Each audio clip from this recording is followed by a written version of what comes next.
Շնորհակալ եմ խոսք տրամադրելու համար,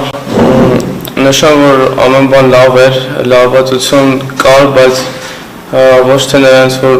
թշնամի երկիր էր եւ այլն, այլ պատասխանատվության զգացում էր, փառք Աստծո, գոտե մարտերից գոհ եմ, մարզիչների հետ լավ աշխատանք ենք տարել, որը սխալներ կային, բայց փառք Աստծո, որ այդ սխալները չազդեցին իմ ընդհանուր արդյունքի վրա, ընդհանուր մրցույթս լավ կգնահատեմ, կարծում եմ մարզիչներն են նույն կարծիքի։ Իսկ ինչ գոտեմարկ կառուցանցես։ Հաղթանակի ցուցանիշները որ նայում եք 8-0, 9-0,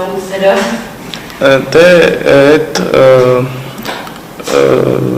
մարզիչների նաև աշխատանքի արդյունքն է, քանի որ ես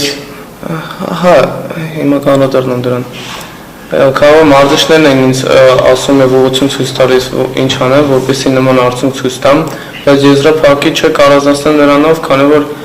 ամեն ինչ չգնաց այն մեր գծած պլանով, որով որ պետք է շարժվեինք, քանի որ սխալներ թույլ տվեցի, բայց փառք Աստծո մարզիչների հանգստության եւ ուշումների շնորհիվ կարողացա ետ բերեմ իմ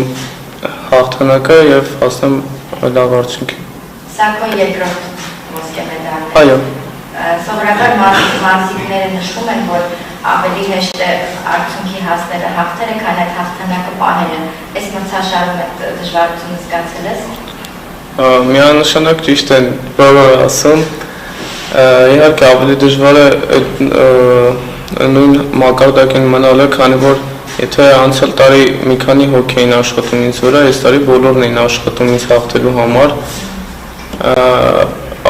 Այդ դեպքում ես ավելի պետք է լավ աշխատեի ու այս տարի այդպես էլ արեցինք մարզիչների հետ միասին,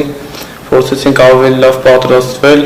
այսինքն մի հաղթանակի տարբերակի փոխարեն մի քանի տարբերակ մշակել, որ եթե մի կողմով աշխատեն ինձ վրա, ես մյուս կողմով կարողանամ հաղթանակ տանել։ Ընդհանուր ավելի դժվար էր նրանով, որ պետք է ավելի լավ ուսումնասիրեի եւ ավելի շատ ջանք թափեի, բայց քանի որ մինչեւ մրցույթներս լավ էի պատրաստվել, կարծում եմ մրցույթին այդքան էլ բարդ չէր։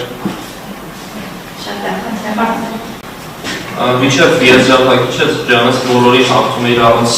միավորներ տալու, բայց եզրափակիչի մեկնարկը այդքան էլ լավ չդասավորեց քեզ համար։ Այն փուլում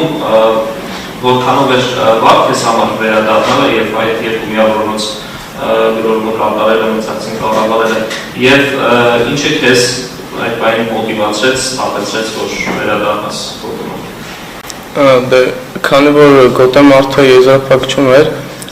եզրափակիչում դե բազա լավացությունը եւ պատասխանատվությունը շատ է, քանի որ դու եւ մրցակիցը դուրս եք եկել այդ մրցույթին միայն հաղթելու համար։ Մրցակիցս ուժեղ էր, զգալի տղա էր, ես եւս սխալներ թույլ տվեցի, սկզբում որ միավոր տվեցի, ինձ մարզիչները ավելի շատ օգնեցին հանգստացնելով ինձ, այսինքն որ ես չխառնեմ եւ այդ խառնված ֆոնի վրա ավելի վատ մրցույթ ցույց չտամ, մարզիչները ավելի շատ օգնեցին եւ ես էլ այն փաստից որ լավ եմ աշխատել մինչեւ այդտեղ հասնելը, այսինքն պարապմունքները եւ հավաքներին լավ ենք աշխատել,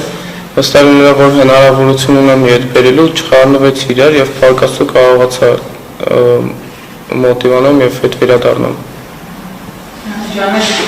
եզրափակիչում եւ հաղթեցի, հաղթական շրջանը որ կատարեցի դրոշով սուրում էին այդ ընթացքում, ինչ ապրումներ ունեցել եւ առանց պարգևատրման հնարավորությունը էմոցիաներ տվեց քեզ։ Ինչ վերաբերում է սուլոսներին եւ ձայներին, այդ բան հավատացեք, դրանք այդքան էլ չեն հետաքրքրում, որովհետեւ այնքան կարեւոր չի իմ համար սուլիչներն ու ձայները, քան իմ այդ բայի վայելելը, քանի որ այդ բա ամեն անգամ չի որ կարաս վայելես, այդքան էլ ուշադրություն չեմ դարձրել դրան, իսկ ինչ վերաբերում է դրոշով քայլելուն եւ այլն, ուղղակի հպարտություն եւ հուզմունք էր դա, որ կարողացա հասնել դրան, մի քիչ շատ սկզբում միջև այդ մասին իմանալը թե որտեղ է լինելու, ինչ մրցում է լինելու, քիչ հավատալի էր, բայց հեռու էր թվում, բայց փառք Աստծո կարողացա հասնել դրան։